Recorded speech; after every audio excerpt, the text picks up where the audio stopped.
So I've got on today my trusty Herbert Johnson, and I want to take you on a little adventure through what I've been up to for the last 4 years that I've kind of disappeared from the world. If you only knew me through my background in the fashion industry and my suits, then you probably didn't know that in school and before I went more behind the scenes, technically working with cameras and computers and editing software, post production, that my main interest was in world traditional theater, and I always viewed myself as an anthropologist. The funny thing about my Indiana Jones look is that I had actually started dressing like this when I was 15, and we moved to Taiwan, and it just made sense. You know, I was living in a tropical country, subtropical country, going to places like Angkor Wat and New Zealand, and so at the time it just made a lot of sense to dress like this sometimes. And I hadn't really donned the hat and the jacket and the satchel and the whip for a long time, maybe 10 years. Now I have been traveling for the last 9 months around the world. I just spent 5 months in Thailand, a month in Kuala Lumpur in Malaysia, and a month in Taiwan, investigating the indigenous tribes.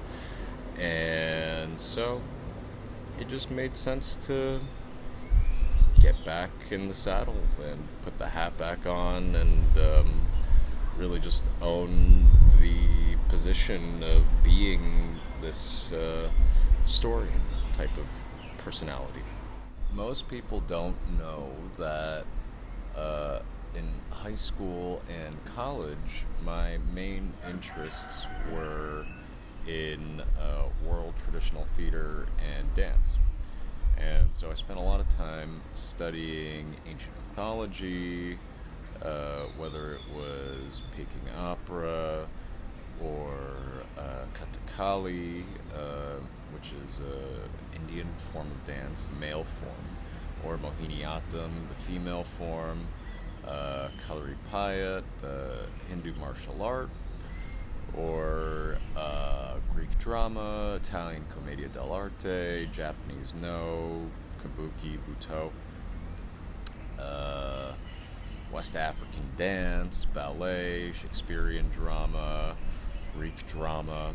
So, these were my main focuses in school from the time I was in the IBSL theater program at Taipei American School all the way through my time at NYU as a theater major, not even a film major, because I mostly felt that film history was very short, and you could pretty much learn all of it in a couple of months, and the tools that we were going to be using in film were already changing so much that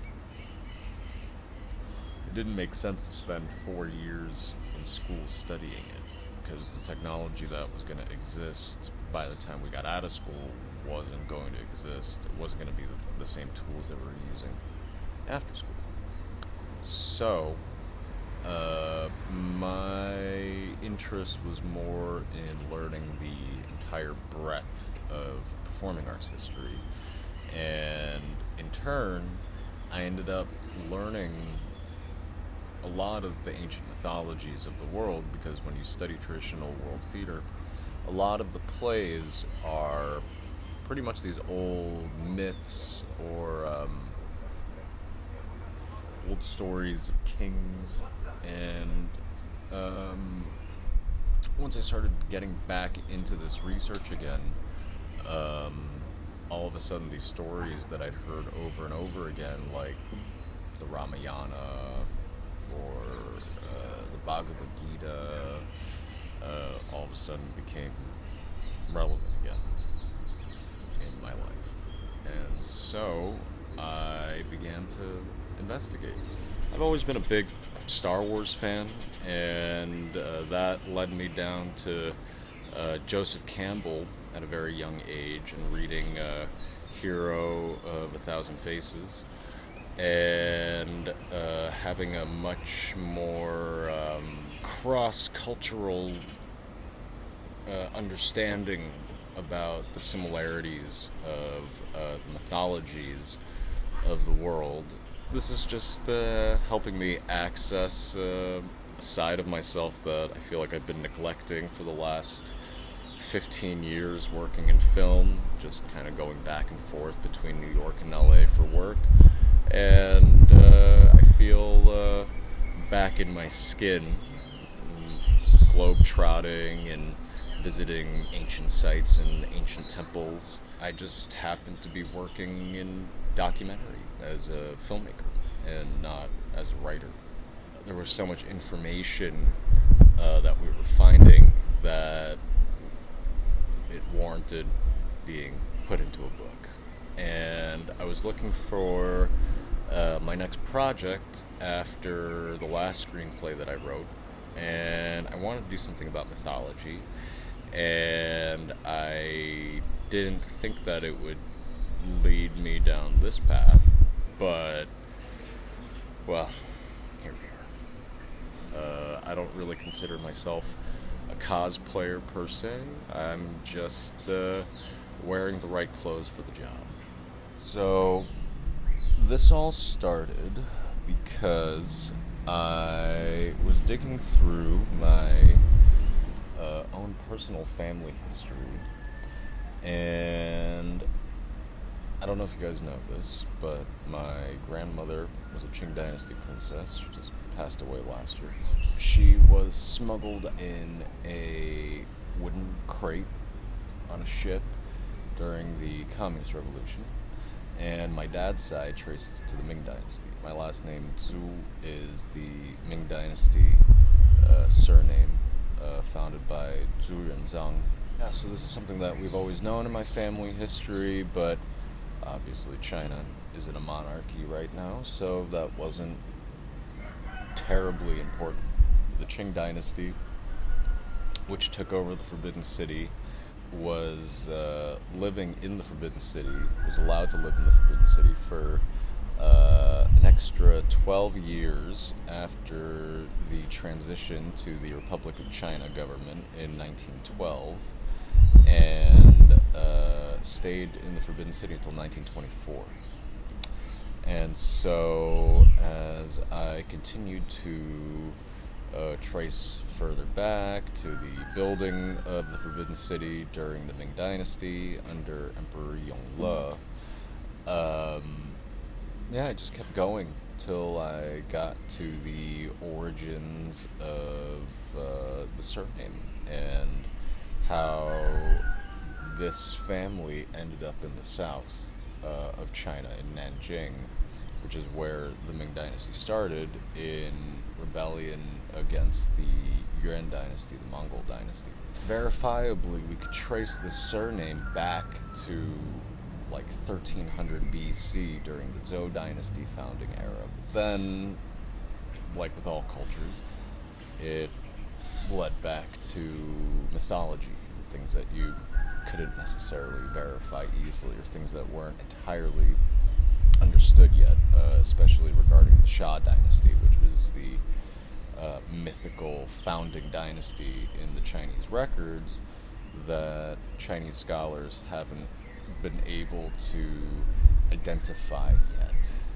And now, after going through all of this history and working with Hawaiian history keepers, Maori history keepers, Tongan, Samoan oral history keepers, we basically came to the conclusion that Hua Sha is actually Haiwaki, the origin place that most Polynesian tribes trace their mythological ancestry to as well.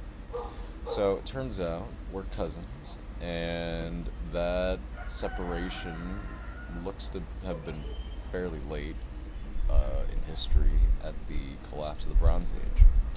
Basically, the book itself is generally moving forward in time from the beginning, but for telling the story, telling the video, it makes more sense to work our way backwards.